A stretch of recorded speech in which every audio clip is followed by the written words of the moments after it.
Out of 100 patients, 15% of them will have cancer that was undetected. It begs the question, too, if your son, if your goddaughter, if your uncle, if your grandfather had the ability to use AI to get screened, why wouldn't you have them get screened?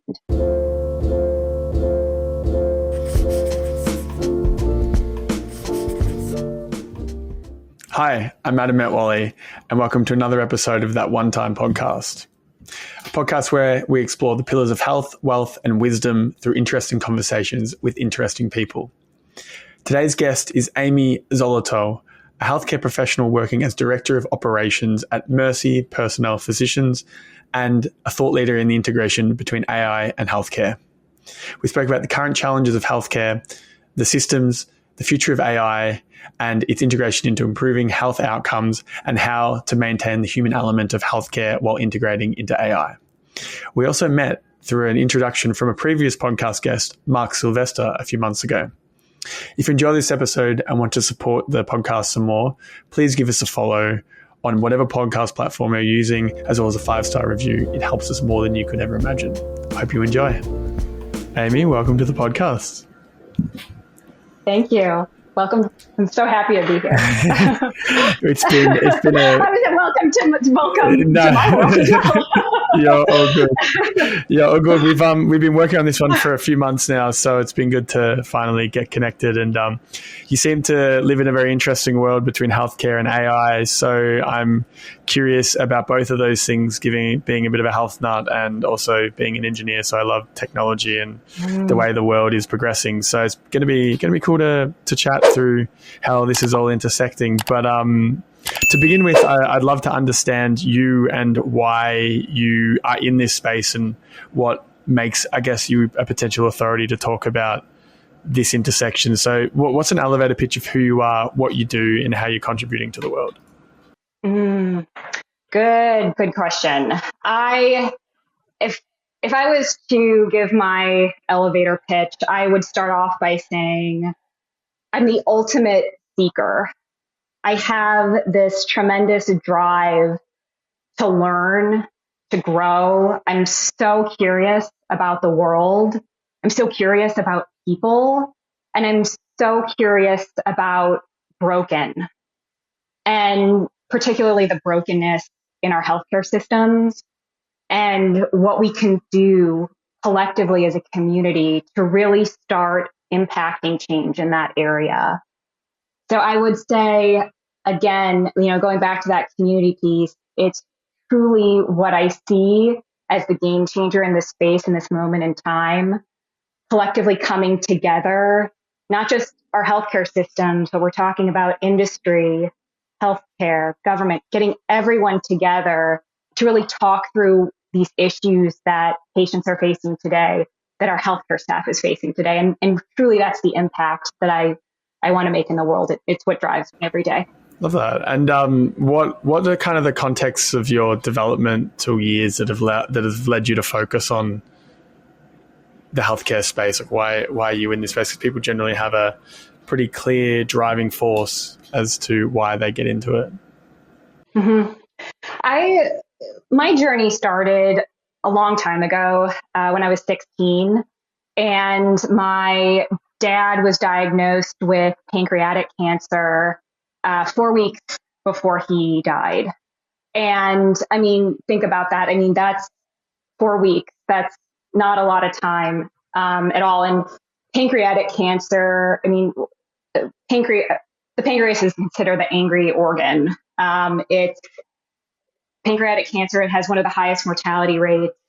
It comes on very quickly. And I remember being at that age and looking around, seeing my dad hooked up to all of these machines. And I'm in this sterile room, and it smells sterile. It smells like, I'm looking around and I'm sensing this, the smells of the room, of the cafeteria food, of the, all of these things that, just my senses were, really um, on overload, looking around, the doctors, the nurses, they're all kind of scurrying about, making sure that things were working properly, but they weren't. They weren't working. And that's where, I caught my first glimpse of things that were broken in healthcare. Why is it we have all of this technology, all of these tools at our disposal, and he's here in that bed? I didn't understand. And I started to get curious about it. I got curious about that. Why is this happening? And I took that curiosity, and it carried with me throughout, as I got older, and I started, my master's education looking at continuity of care and the brokenness in continuity of care, the gaps in communication, and really taking that information, my education from that period of time, and that moved me into, the start of my healthcare career. And I worked, at large academic medical centers to community physician sites. And, looking back, all I saw were pain points, pain points, broken, broken, broken. And things haven't changed. They've gotten worse. And my curiosity and my drive, going back to that, really trying to understand the broken and trying to find ways to fix it, trying to find ways to manage it.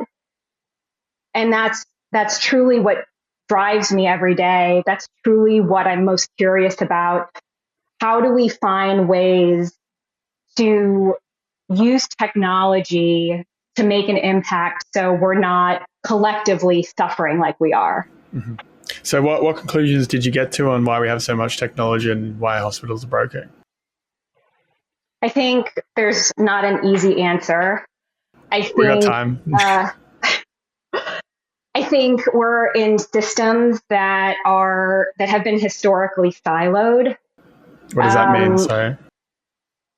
So you see different, you learn, this is what even in going back to my education from my master's, people don't communicate with one another, or we have these systems in place, but we're not getting the real information that we need.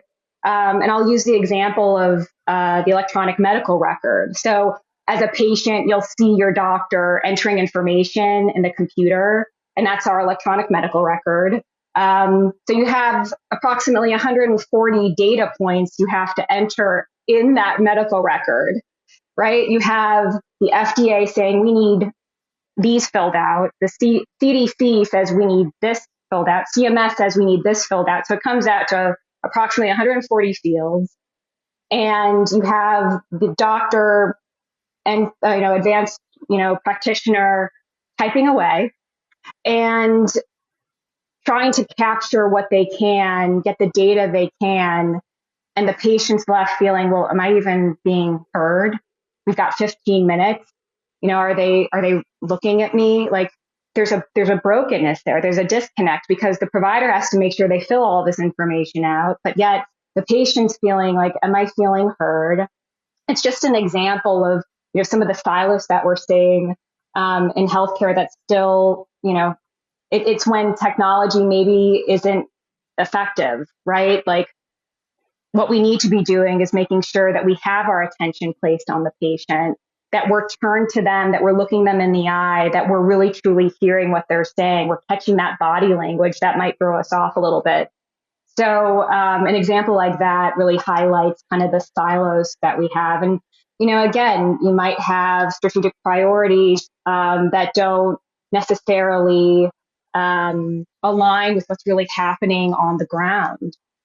And, in a position like mine, I'm, people ask what I do, like what's a director of operations? What do they actually do? And one of my staff actually, she told me, you're actually a ninja. And I said, oh my God, that's like the best interpretation of what I do, because that's what I'm in the background. I'm giving people the resources they need to do their job. I'm doing it quietly. I make sure I'm surrounded by people and I can help them rise. I also speak a lot of different languages, right? So I'm at the epicenter. I'm talking to facilities, I'm talking to HR, C-suite, our senior leadership team, providers, front desk staff. I mean, I'm seeing and talking to everyone, and and based on those conversations, I have to speak a lot of different languages. I have to fix their broken. So it's a really unique kind of space that I'm at where I can see how those silos, that those silos exist, and two, how they impact the workflows and processes in healthcare. So what is the inspiring work in AI that you're noticing now that's going to potentially help those issues? I think what we're seeing, there's a lot of excitement, there's a lot of hype on all the potential that AI has. And, I think one of the particularly most interesting areas is in the early diagnosis, early detection stage. Really, what we're doing is we're seeing this move from, precision medicine to precision health. So when you What think does that about mean? medicine, yeah. So when you think about precision medicine, you think about treatment. Okay, I was diagnosed with lung cancer, and these are the necessary steps that I have to take, in this journey, as opposed to precision health, which is more directed toward that early diagnosis, that early prevention, and really that's the most exciting part that we're seeing that AI is capable of. Now, what's actually happening right now? People are tiptoeing in, health organizations are tiptoeing into this space, right? So, one of the recent reports I found was, we're seeing our interest growing, and particularly with like larger academic medical centers, they have the resources they need to really go all in and conduct the studies, and they have the research teams, they have more funding to apply for these areas. So they're doing a little bit more. You'll see maybe a little less movement for community physician sites, physician practices that might not have those resources, but they still are interested. They're still maybe working on back end operations where they can use AI to help with billing, for example, or their HR processes. These are, or even, their prior auth. What, sorry? Their prior authorization. So some medications require an authorization for a patient to obtain that medication. And the process is very, very convoluted. It's very complex. It's very time consuming. And it can really delay a patient getting access to a certain kind of medication. So what if we had technology that could help with that process and really take away that burden from the staff that are administering care? Like, that's really, I think, where we're seeing so much movement. We're talking a lot in this space about burnout. There is a lot of burnout. It's driving a lot of providers to exit medicine. You're seeing a lot of people retire. You're seeing a lot of people leaving the industry from COVID. You're seeing a lot of burnout that is also driving providers away. And when you're talking about burnout, so when you think of burnout, what do you associate with burnout? Like when I say that word, what do you think of? Just losing complete interest or desire to get up and do your job, really, and making mistakes and having no heart in it after a while. Yeah, yeah. And to that point, I mean, we're seeing a lot of providers, we call it pyjama time. They take their work home with them. The productivity demands are like this, the patient demands are like this. So they don't have time during the day to really complete what they need to complete. So they're taking it home and they're getting burned out. To your point, it's, this associated stress that's involved. And really what we're talking about when it comes to burnout, it's burden. like this increase in burden. So what if we had these tools and this technology to really take that away, to take that burden away, take away the burden from some of these administrative tasks, like patient messages? Is there a way to consolidate these patient messages? What if we had tools when a patient goes into an ER, and the staff are looking at this like, oh, Mrs. Jones has, 4,000 pages of notes. How are we going to consolidate this? Using these tools, and that's really what AI is. It's a tool, and I think people often get scared, and they don't maybe understand, what AI is, and they start to think, well, what is this? What is this AI? I'm confused. What is it? What does it really mean? What does it look like? And I think of it. You hear the term in this space a lot: augmented intelligence, and it's framed that way because here our providers, our physicians. I say the word providers. But they're physicians, so doctors, right? Our doctors, our nurses. I collectively say providers. But really, this is a space where it allows them to perform at the top of their license while allowing this technology to really alleviate that burden in this space. So what are some specific examples of things you're noticing? Some tools that are being developed and being implemented and the successes they're having? I think it depends on the organization. Okay. And so research, let's start with research.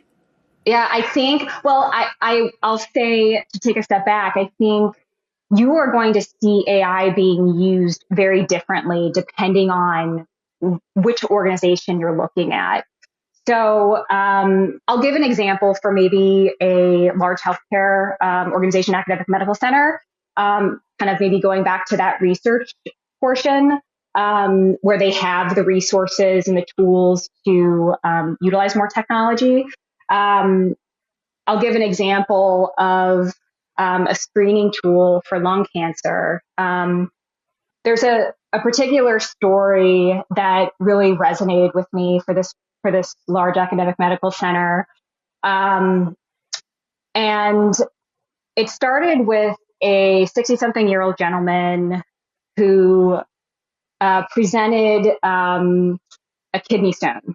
He came in for a kidney stone. And they found out through a simple CT scan that he had lung cancer, early lung cancer. Now, he, again, went in thinking he had X, and this incidental finding, which is a lot of how lung cancer is actually found. This is the number one leading cancer.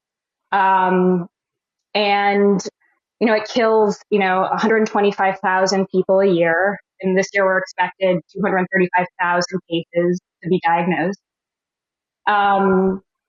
And he goes in and the AI actually detected the cancer. I mean, that's pretty amazing. It was obviously the AI in combination with the radiologist, right? But this is an example of the kinds of things that we're seeing in this space. And I would like to add to kind of add more context to this. When it comes to lung cancer, the false negative rate is 15%. So out of 100 patients, 15% of them will be misdiagnosed. They'll have cancer that was undetected. So it begs the question too. So if your son, if your goddaughter, if your uncle, if your grandfather had the ability to use AI to get screened, why wouldn't you have them get screened? Yeah. Well, I think it's a great idea. I have this. I want to get some specific kind of directions for listeners that aren't necessarily in the health space, and how they might be able to tap into the development of AI technology. So what examples of what's 3 things that people can do in their lives now to tap into the power of AI with their health that you've seen? Well, this is what's interesting. So when we're talking about, our audience here, everybody's a patient, right? And we're in this really interesting space right now where we're looking at patients as consumers. Everyone out there right now has so much access to wearables, nearables. I mean, if you look on your phone, on your Apple Watch, if you have one, there's embedded technology within that. There are so many things out there right now that patients have access to that's really driving this patient consumerism. Patients, our audience, can go anywhere they want for their medical care. They have access now to all of their health information through the 21st Century Cures Act. They have Gen AI at their disposal. There's a really interesting, famous case that occurred last year. I believe it was in September. And there was a mother that was trying to identify what was wrong with her son. And he was very young. And she went through, I want to say it was about 17 specialists. None of them could find out what was wrong with him. So she used ChatGPT to actually determine what was wrong with her son. And he had a very rare spinal condition How that it did was she do able that, to out of capture. Curiosity? Yeah. Do you know the specifics? Because I found that really interesting. Yeah, it's one of those cases that you kind of latch on to. It really piques your interest. It definitely piqued mine, and I don't know the specifics of exactly how, in what mechanism, but because of the access piece, she had access to all of his health information, right?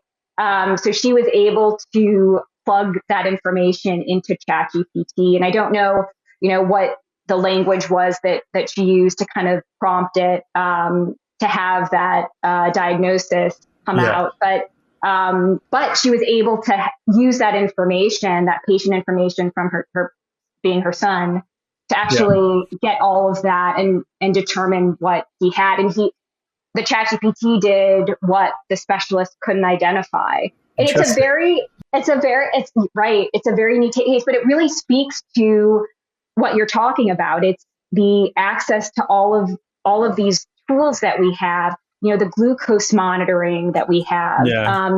I've never tried one. I've been wanting to for some time. You've got one. Yeah. What's been your experience? It just got me a little bit more careful on the way I ate and when I ate certain things. I noticed, if I eat an ice cream on an empty stomach, it completely destroys my blood sugar. But if I add it to different things, it changes the way it affects my body. So it just made it clearer on the consequences of the food decision making, and then also random things that I would never expect, like if I do a workout or something, my blood sugar goes through the roof and stuff. It was interesting. I've got one here again, but I've been a little bit insecure and putting it on since I came to New York. So I'm leaving it for now, but it's probably about time to give that a go again.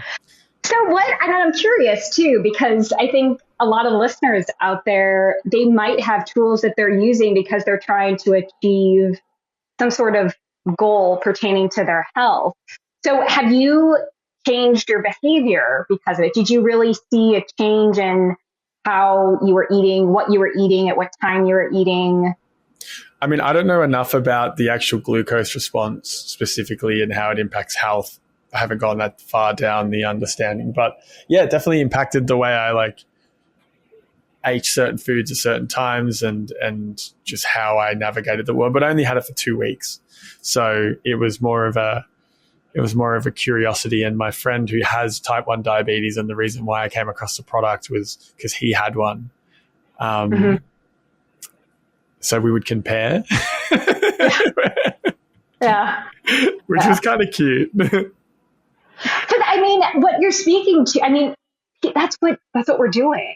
We're collecting all of this information about ourselves, and it's kind of changing us into the CEOs of our own healthcare journeys. Like, before, for example, you have a scale and that gives you your weight. It's only so much information. But Yeah. now we have watches. I mean, there are tools that will help monitor your sleep, different kinds of, it's astounding what the marketplace is transforming into. And all of this data is being used by people to help make them more educated about their health conditions, about their lifestyles. I mean, really, it's astounding to kind of take a step back to see all of this information, all of this data. You see patients now walking in with their phones to their providers and saying, "Oh, well, ChatGPT told me I have X and I want a prescription for Y." Yeah. And their expectations are high. So think about this. AI is now really changing our expectations of our healthcare and how we manage our healthcare, because now we have all of this access.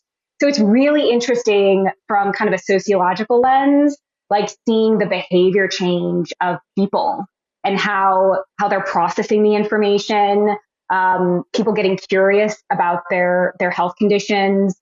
And that's kind of the hope, though, isn't it? I mean, we're actually kind of changing from the physician at the epicenter to the patient at the epicenter, kind of driving those conversations, to be more empowered about how to take care of themselves and, their family members better. So it's really interesting. And it's still, the provider still has a very significant role, kind of coaching, monitoring, referring to the guidelines often, making sure that patients are staying safe and taking care of themselves. But now you're seeing this very different change in the relationship dynamic that wasn't there before. Do you think that there's a scenario where majority of doctors are kind of removed from the need to be here when there's an AI tool that potentially knows you much better than any doctor ever could and has so much time and energy to focus on your individual thing and has access to all of the data in all of the world forever, versus a doctor who has 10 minutes, has seen about 50 patients beforehand, doesn't really is having going through a divorce and just has not done any nutritional research in the last 10 years. It seems to me in my head that the space for a majority of the healthcare, probably on the GP front, is going to go away in replacement of AI tools and raw data. You're painting a very grim picture. Well, it's maybe a grim picture for the doctors' careers, but it's a much better picture for the patient's health span. Because right now, people are not healthy or happy. And everything's crazily expensive, especially in America anyway. Everything's crazily expensive. Doctors are treated like gods, and they misdiagnose a hell of a lot, and don't actually think about the overall health span. It's just you have a knee injury. Oh, here's some Panadol. It's sorry. Yeah. What? Yeah. Before we get into it, I'd like to chat about today's sponsor, VitaDrop.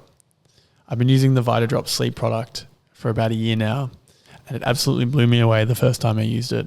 I looked at my sleep tracker and it had a 30% increase in my REM sleep. I'm somebody who spends a lot of time trying to optimize my sleep, and I'd never seen anything like that have a significant impact as it did. I remember messaging the co-founder, podcast guest, as well as a good friend of mine, Charlie, about it the next day, completely blown away.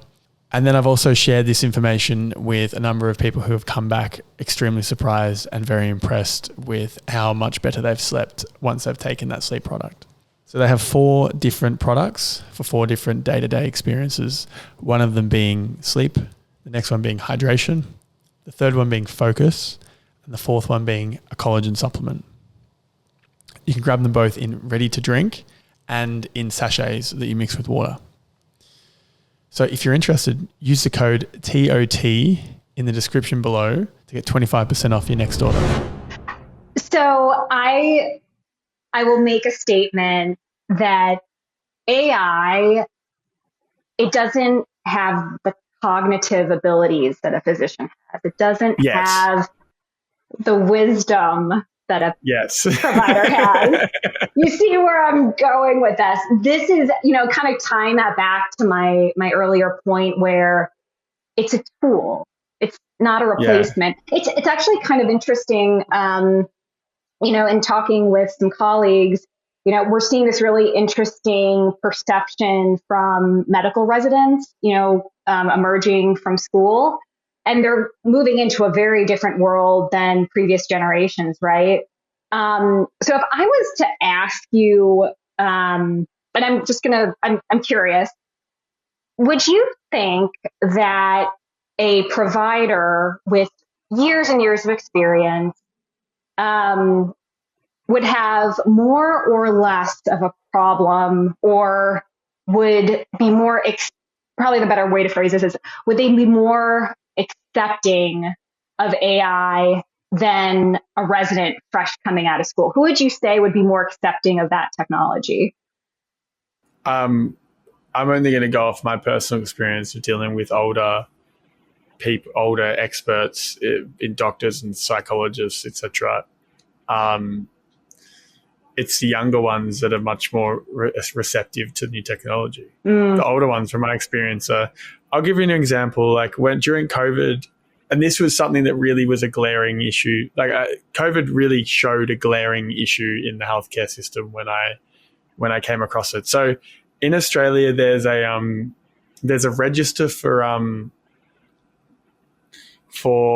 adverse reactions of any medication. Mm-hmm. And it tells you exactly how many reported adverse reactions of any medications there are. And it's this janky, terrible website run by the government that's like, you can't Google it. It's just something that you come across.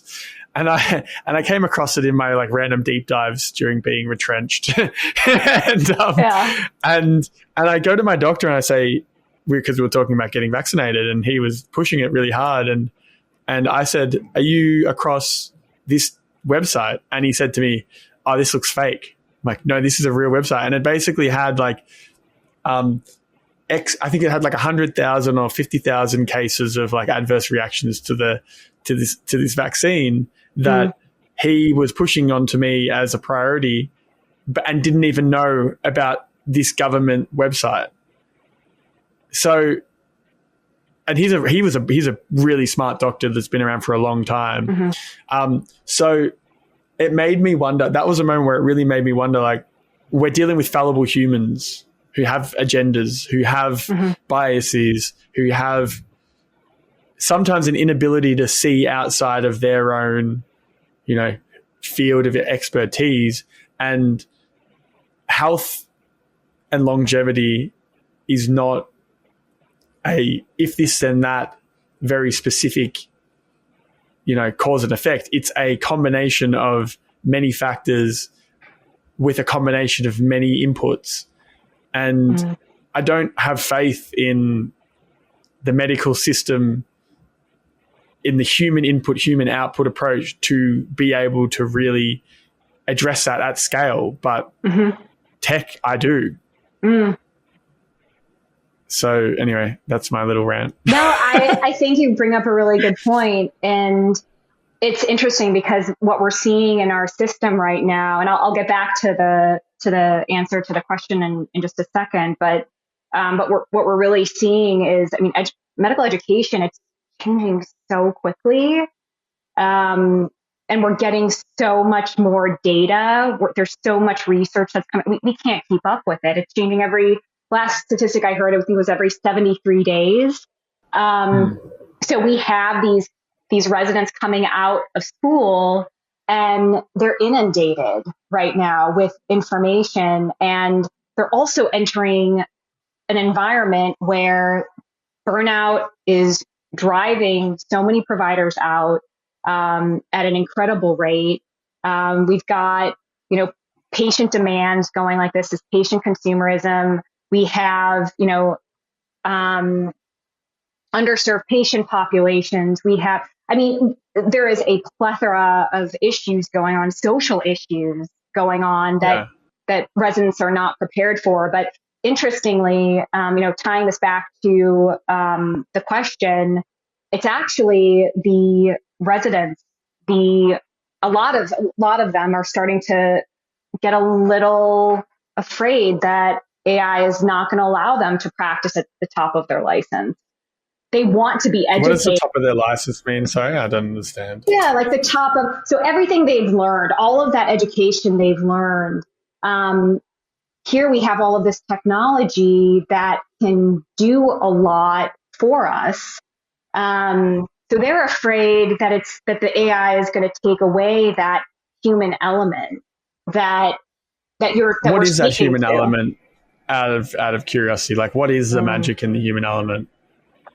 The magic in the human element, I think the magic in the human element as it pertains to healthcare, Yeah. it's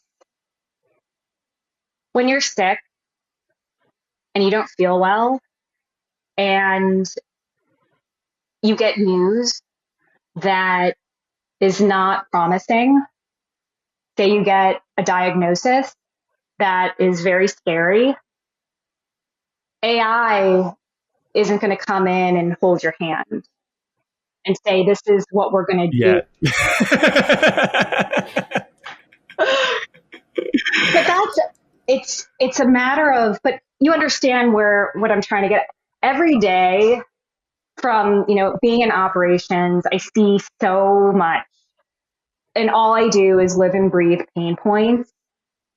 And when it comes to technology, when it comes to transformation, it always starts with people. You always have to start with people. And it's a matter. What does that mean exactly? What do you mean by starting with people? Sorry.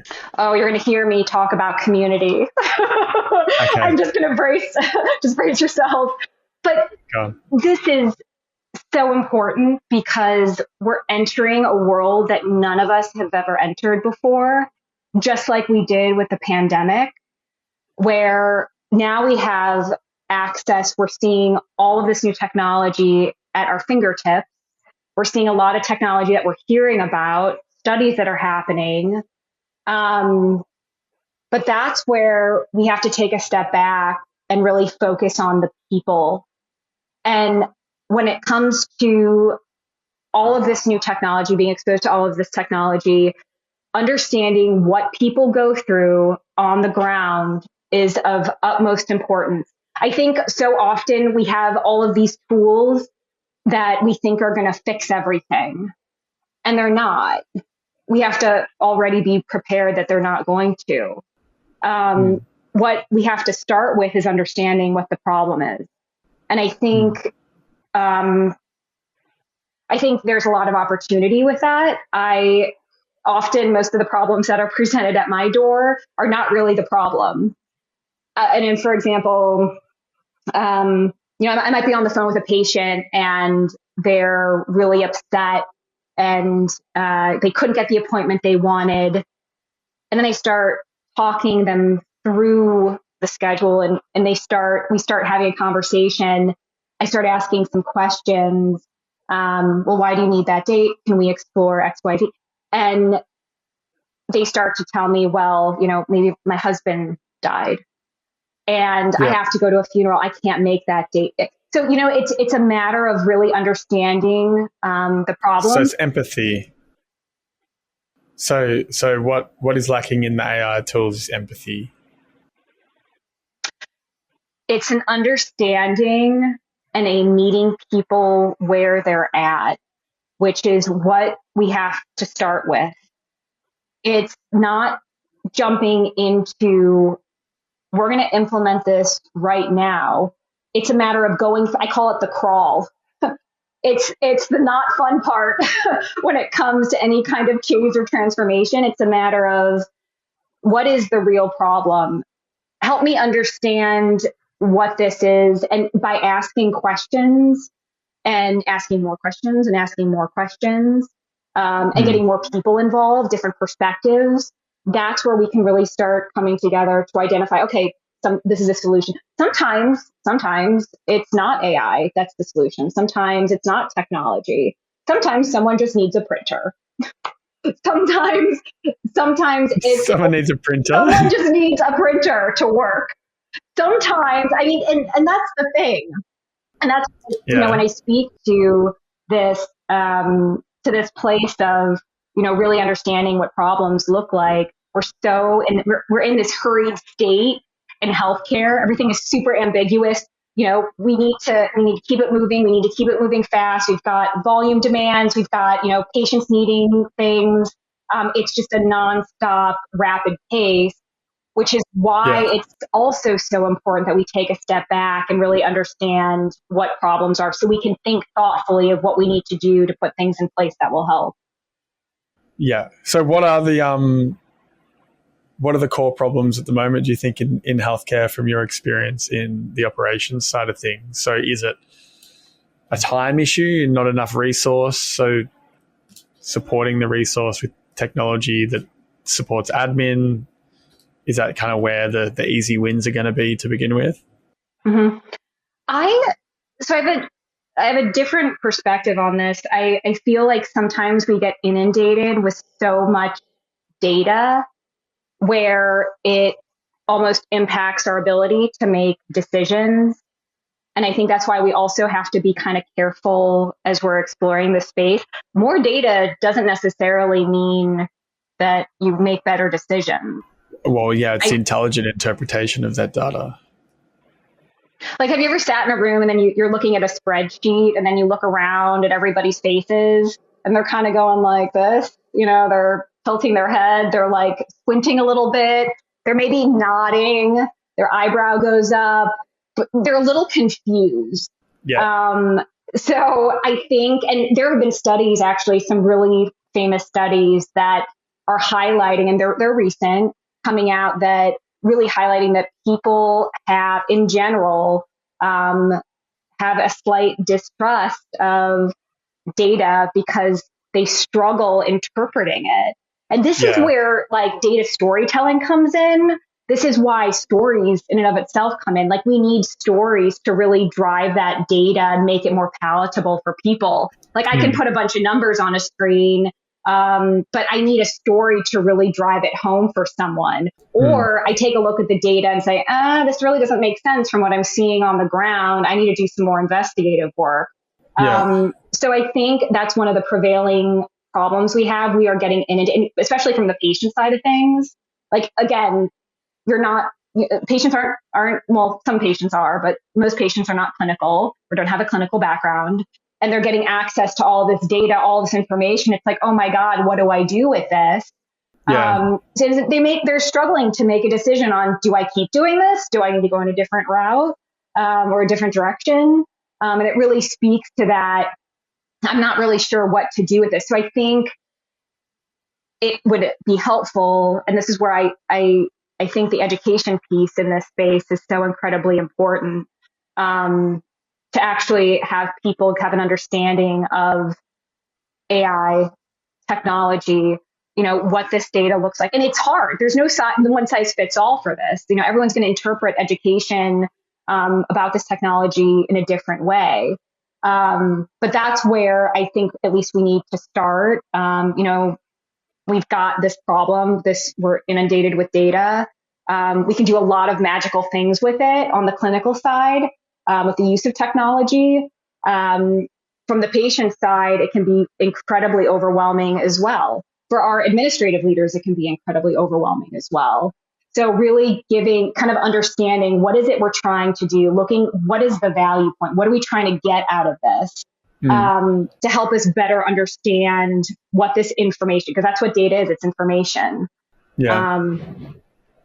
So with that in mind, and with the data and information and using AI, are there any technologies out there, or are there any businesses building something where you have a very simple input where you put all of your blood tests, you put all of your clinical information into it, and then you can just ask it questions that taps into the latest studies and health understandings and provides you high school level answers to those questions? Are there things like that out there right now? Because I've done that a little bit with ChatGPT, but it's not. It's a bit janky.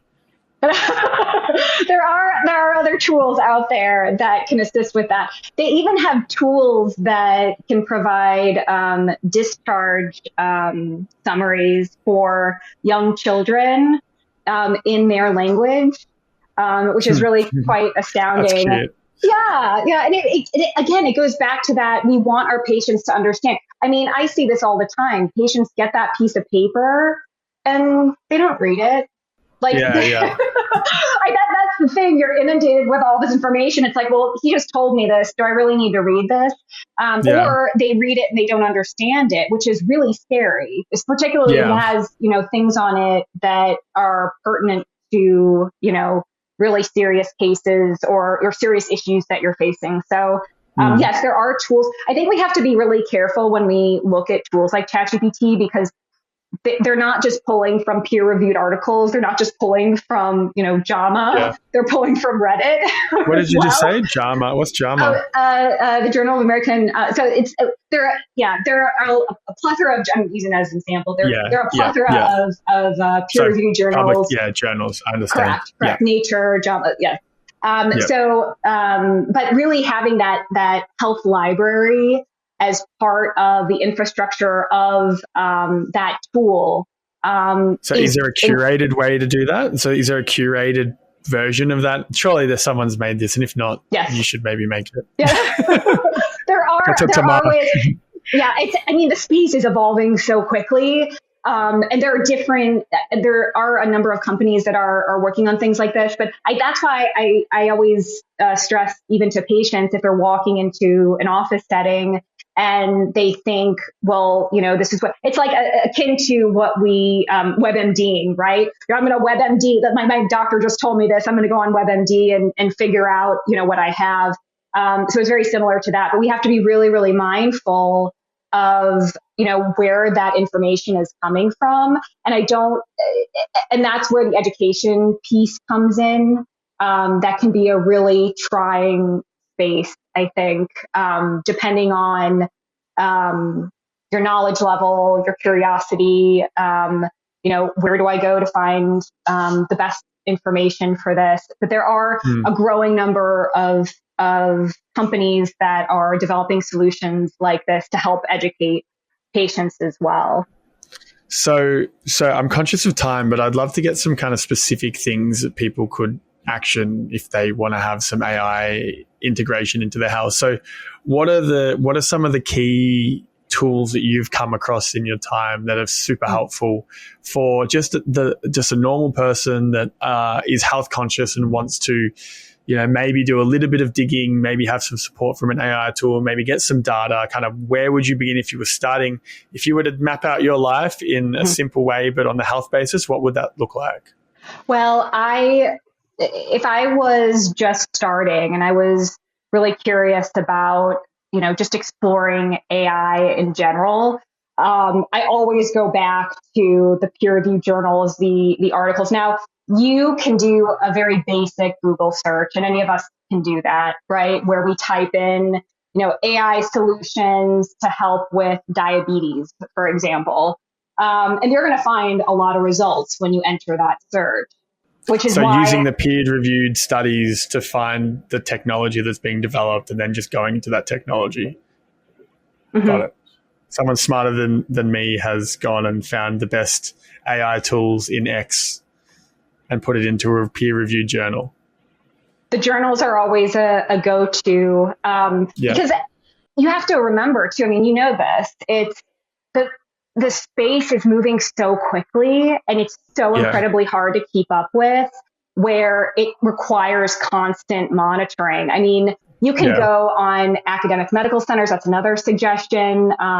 Those progressive institutions that are really doing more of the clinical trials, the research to learn a little bit more about what they're doing. I think it starts with, again, the baseline AI education, right? And there are a lot of mechanisms, a lot of courses you can take, a lot of them for free. But I also would recommend, if you're just starting as a baseline, finding opportunities to find courses that can really meet you where you're at. Because I think, you sit in a classroom and they're going to start depending on what course you take, the assumption is you're at this level and you might be at this level. So it's really important to find resources that are available to help you understand based off of your knowledge, your current knowledge. And once you have that, the world's your oyster. I always go to the academic medical centers. I go to peer-reviewed journals, things that are out there. And sometimes you can even find some really interesting news articles or that at least like highlight a particular, even like, newspapers, articles that you find that might start your journey there where you get really curious, like, oh my God, I can't believe, they have AI to detect, this cancer that my mom has. And then you start diving into that a little bit, and usually they'll provide a little bit more context and some resources from there. But I would definitely remember, and there are a lot of groups and communities that are forming around this space as well. So even finding people to reach out to, that's a lot of what I do. I love this space so much, and I reach out to people randomly if I get really excited or intrigued with the work they're doing in the space, and I'll reach out to see if I can get a little bit more information about what they're doing. Have you read the book Bad Science by Ben Goldacre? No, not yet. That's on my list, though. I have heard of it. Yeah, I haven't read it either, but it just reminded me of that, and I'm going to put it high on the list again. But and for the listeners, that book basically still talks about what to look out for in bad studies. So if anyone's going down the route of looking into studies and trying to understand what's going on, it gives a bit of an insight into what to look for, what's not actually relevant. And just another example is I saw somewhere like the pinnacle of studies is a meta-analysis of peer-reviewed studies. So that's the best of the best when it comes to understanding where science is currently at with some rigor. And the meta-analysis is a study of studies. So it's basically getting the gold standard of studies, and then someone's looking at all the gold standard of studies and studying that, and then making a recommendation and understanding based on that. Just a little side note. So, love it. Couple of things. Do you know much about the pre-nouveau scans? I'm sorry, you cut out. I don't know if I'm saying it wrong. Do you know much about the pre-nouveau scans? No, I don't know. It's a company that's doing full body MRIs, retail full body MRIs. I have heard of the full body. Yes, I wasn't aware of the name of the company, but I've heard of the full MRI scan. Yeah, pre-nouveau scans. So I've been looking into that for a while, and I'm probably going to get one when I get to get the money to do it. It's a few $1,000s. So what prompted you to investigate that? I just am curious, to be honest. I'm curious about my body. I don't have much faith in the GPs understanding things that are going wrong in the body until it's kind of too late. So I'm a big proponent of getting access to as much data as possible and trying to nip things in the bud before they become a problem. Like it's too late to fight cancer when you've got cancer. Like you should be fighting cancer 10 years before. And so that's my approach. And that approach has come from being like not feeling healthy, not feeling focused, and not getting any support from the medical systems in Australia, to the point where I was told many times, "Oh, you're fine. It's all in your head. You're fine. It's all in your head. You're fine. It's all in your head." And I think to myself, I know what I'm feeling. It doesn't feel. I don't feel healthy. I don't feel good. And from what I understand, I am healthy. And from every single blood test you show me, I'm healthy. So therefore, what is going wrong? And, I got to a lot of just very simple, basic things not being right that weren't understood by my GPs. And I had to go down my own rabbit hole to find health. And that turned me into a bit of a biohacker, which just added more and more curiosity, and then added more and more interest on the data. And now I'm a complete psycho. I wouldn't say that. I actually wish we had more patients out there with that level of investment in their care. Like, I think oftentimes, and I've seen this throughout my years in healthcare, patients that can be quite passive until something disastrous takes place. And then all of a sudden it's this mad scramble of how do I fix this? How do I get rid of this? How do I treat this?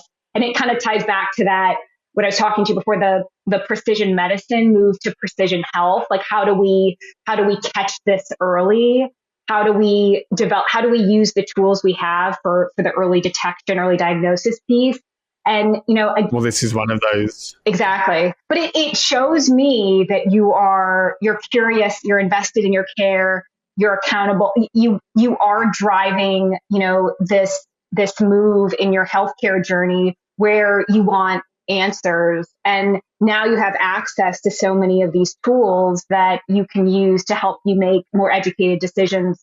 And whether it's, you get the scan and it tells you X, and then it leads you on a different path. I mean, there's so many things that, us collectively as patients, we have access to. It's really exciting. It's very, very exciting. And it also allows you to, tying that back to what you're talking about before, you only have X much time with your provider. You want to make sure that you are getting every single second you can from that interaction. Right? I mean, our systems right now are struggling a lot, and it's turning patients like yourself to look inward, to look at other resources they can get to help them get answers to things.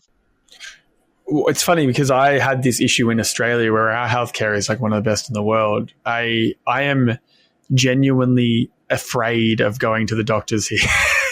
It seems like a complete shit show where you're just going to get like taken for a ride. So the less I can rely on medicine here, the better. I think it's, given what's at stake right now, all I see for when we're looking at future, what we're seeing presently as we look into the future is we're looking at the utilization of more technology, the investment in more technology. I mean, think about this. You've got health systems now, about 14% on average have an AI roadmap in place. They have a plan. They have an idea of what they want to do this year. Next year, that's going to move to 80%. So 94% of health systems we're looking at are going to have some sort of AI, I call it an AI roadmap, this plan, this call to action of what we're going to be using technology for. So it's here. It's here. It's time to embrace it. It's time to allow it to help the broken, help fix the broken. It's not going to fix everything. There are things that we're going to have to manage. But I think about, tying that back to your comments about, wanting to catch things early. I mean, I'm so excited for the day that, and it's not too far off, where all the pain points I'm experiencing, like half of them, or hopefully more than half, are cut because we're preventing, we're catching things early. I mean, when I think about that world seems so amazing, and it's not too far off. For sure. Well, just on a quick side note, what's your favorite wearable and why? Do you have one? Oh, that's a hard question. I haven't used it yet, but the glucose monitoring is something I've been exploring. I'm looking at some different brands right now. I am also very curious. So, and this is a side tangent, but I'm really excited about efforts being moved to at-home health.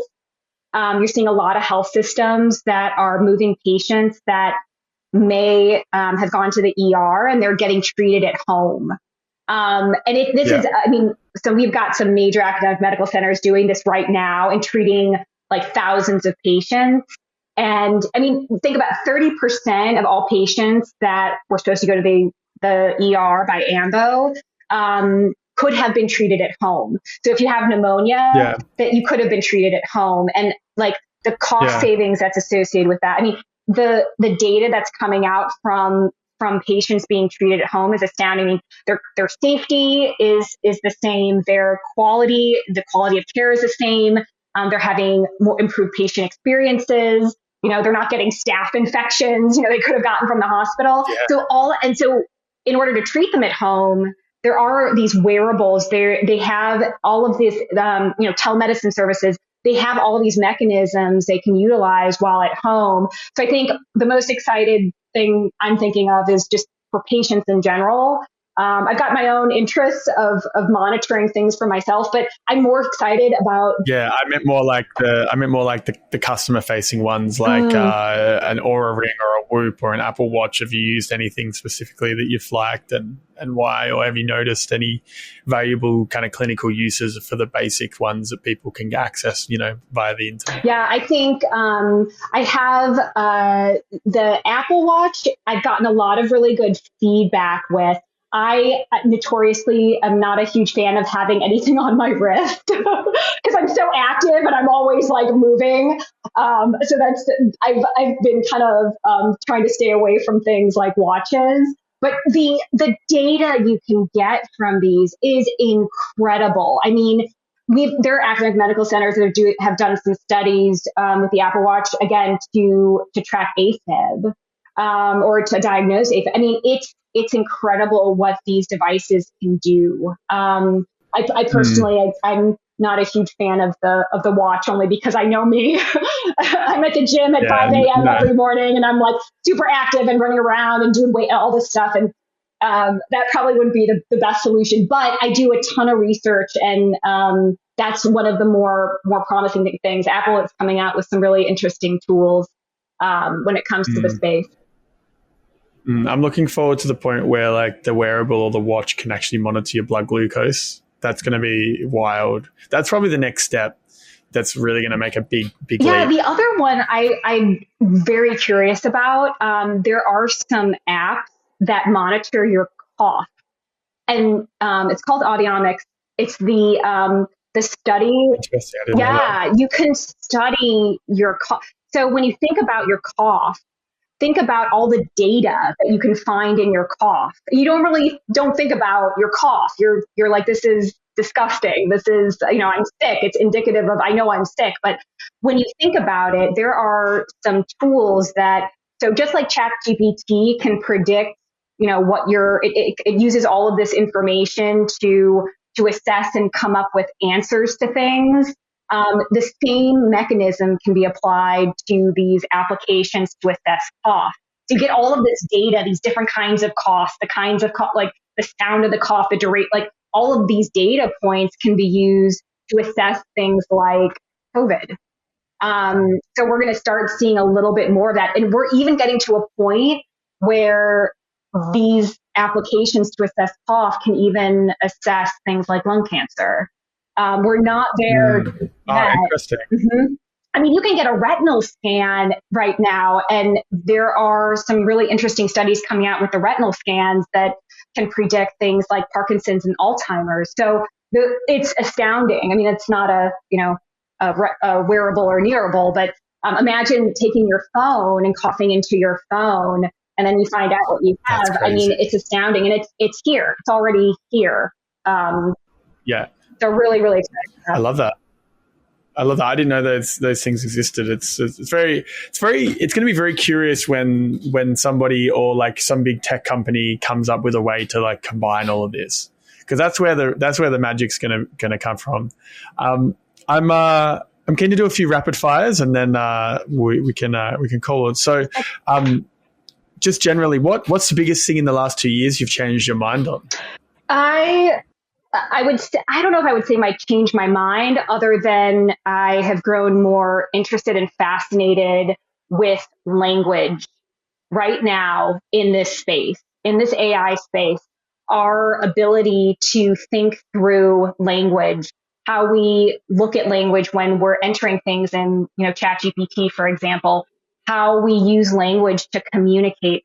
My base, language again, and I know this is a rapid fire, but this is so fascinating. Our entire society, our civilization is built on our ability to communicate with one another.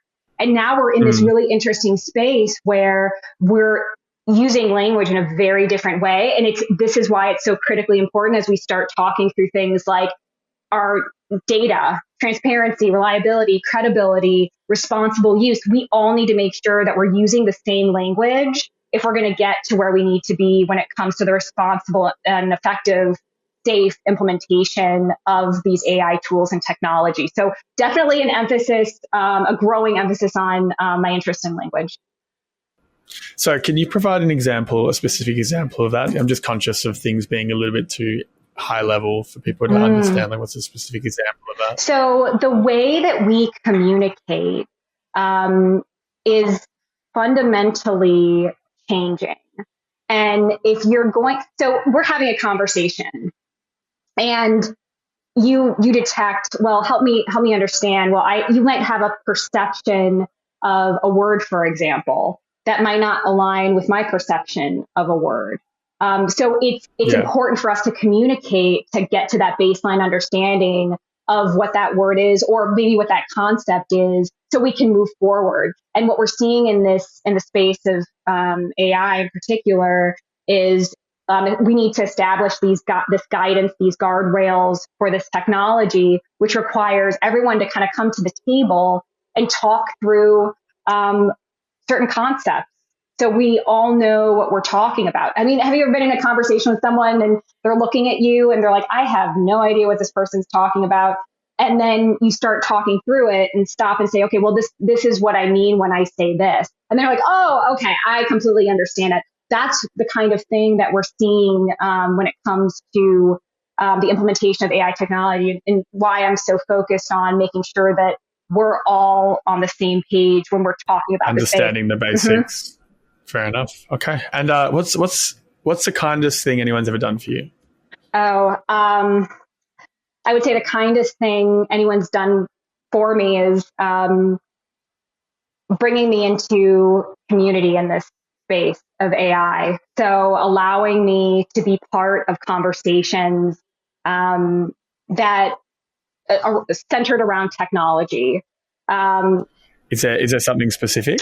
Well, the conference scene, the events that are very prevalent in this space, the invitations to participate. I'm so blessed and humbled, and it has fostered the sense of community where you are exposed to your tribe, your people. And to me, that growing of community is so incredibly special and important, which is why it's truly such an act of kindness that I'm appreciative of.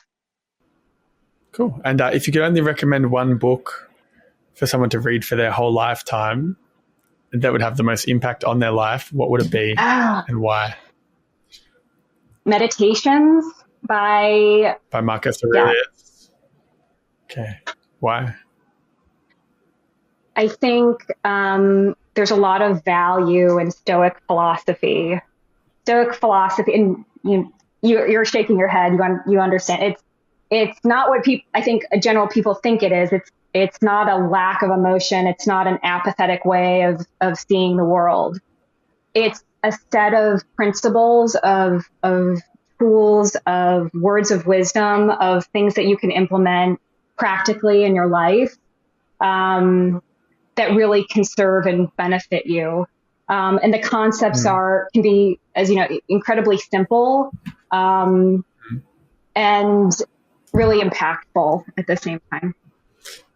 Is there something that stood out for you in your exploration of Stoic philosophy? Any specific thing? So Marcus Aurelius has this incredible quote, just that you do the right thing, the rest doesn't matter. That has always resonated with me. And I want to say it was Seneca. So that was one. The other, Seneca said something, it was something along the lines of, every human being we meet is an opportunity for kindness. I think there's such power in those statements. And it has this moral and ethical underlying foundation that I think is so important that we continue operating on. It's kind of that understanding of what we can control, and what we can control also means like we have control over our behavior and how we treat people. Really bringing in that element of, I understand this is what's happening around me, but this is what I can do for myself. And this is how I can continue helping people, making an impact in the world. Mm-hmm. Okay, cool. My favorites. I recently read Letters from a Stoic by Seneca, and there was a whole passage about the importance of walking and how it solves many problems. Mm-hmm. And it's like kind of tongue in cheek, because he's like, need to digest your food, go for a walk. Feeling frustrated, go for your walk. Need a new idea, go for a walk. One health exercise, go for a walk. And I love it, because people don't walk as much as they should, and just wandering without your phone and just like reflecting on things is such a powerful tool that has been used for thousands of years. And we've just kind of feel like we're losing that by just having a phone straight in front of us. I agree. I think, the walking piece is, I think, something that people often forget, and it allows you to also participate in nature as well. When I was growing up, my dad used to take me horseback riding every single weekend. And as part of that, he'd spend all day at the barn with me because I would work for my lessons. And as part of that, we would always find a forest preserve somewhere, and we'd go for a walk. And it was so incredibly therapeutic and such a special moment. And you learn so much from nature, and you learn so much from the silence as well. So I totally agree. Take more walks. Take more walks. Yeah. Take more walks. Is there anything that you're excited about at the moment you'd like the listeners to be in on? I am actually, I'm really excited. You've heard me talk a lot about, this move from, treatment to prevention when it comes to the utilization of AI technology. Super excited about this move. So personally, very excited about that in terms of, things, outside happening in my world. So excited for more speaking opportunities, to engage in more writing, kind of get more involved in events, and again, building that community. It's only continuing to grow, and it's so incredibly special. The people in this space are amazing humans trying to do good work. So I'm really excited about what the future holds. That's nice. And where can people find you if they're interested? LinkedIn. Everything you can find about me is on LinkedIn. Cool. And what's your LinkedIn? It's my first and last name. You can find me from my first and last name. So that's Amy Zolotow. Amy Zolotow. Am I saying that correct? Yeah. Cool. And the last question: what do you think the meaning of life is? The meaning. Just a little easy one. But it's still so special. Yeah. The meaning of life comes back to giving meaning to others and providing a space for others to feel valued, to feel like they matter. I truly think that's where at least my interpretation of that question is. Allowing people to creating that space for someone to feel like they have that is incredibly powerful. And I want to do more of it. What's a specific thing you can do today to do more of it, do you think? Hear people, sit with them, not, again, this industry is so rushed. It's so hurried. It's so fast. And you sometimes lose sight of the things that are right in front of you that need your attention. And over the years, it's so important not to lose sight of someone standing in front of you and reading the signals that they're giving you that they're not okay. And a lot of people in healthcare are struggling right now. I would even go as far to say as everybody in healthcare is struggling right now, especially with burnout. and you add the stress of the job to what's happening in everyone's personal lives right now, being able to hold space for people and listen with intent and actually care, like authentically care, is so incredibly powerful. And people walk away. They know, when someone's listening to you, when someone actually hears you. So often I think we're in this mode of like, I need to say this. This is exactly what I want to say. And you lose sight of the things that are around you, as opposed to being open, and you walk into interactions like, help me understand. It's a very different mindset that you cultivate over time. And if I can do anything for people, it's sitting and hearing them. Cool. Nice. Well, Amy, thank you for your time. Thank you for your energy. I appreciate your insights. It's been good to chat today, and yeah. I appreciate everything. This has been lovely. Of course. I'm glad. And anyone listening to this, if you can give this episode a like, subscribe, give us a rating, it helps the podcast out a lot. So thank you. Thank you.